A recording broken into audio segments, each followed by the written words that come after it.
wakasema yeye anuka mzoga, kwani kitu hawakujua yeye alikuwa na nyota, lakini Mungu wa mbinguni aliona kilio chake, akamtoa kwenye vumbi, akabadili jina lake, akamketisha na wafalme, akampa heshima yake. Kutoka chini hadi juu, sasa ona ushindi wake. Usidharau mtu kwa changamoto zake, usidharau mtu kwa maumbile yake. Mpokee, umombe jirani yako, hujui kesho yake mbele za Mungu, hujui.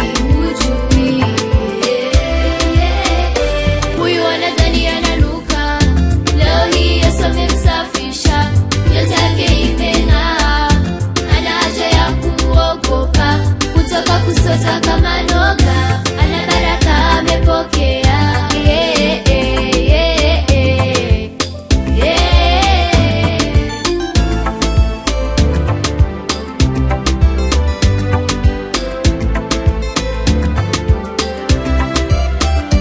Wale waliomdharau wasaka msaada kwake, wale waliomkejeli wamwomba msamaha, kwani walijua kosa yao, wakasikitika mbele zake. Baraka zikija kwako, usijione kushinda wengine. Ukiinuliwa leo, usiwasahau na wengine, kwani aliyekuinua wewe ndiye anainua wengine. Shuka kwa unyenyekevu, uishi vizuri na wengine, uishi vizuri na wengine.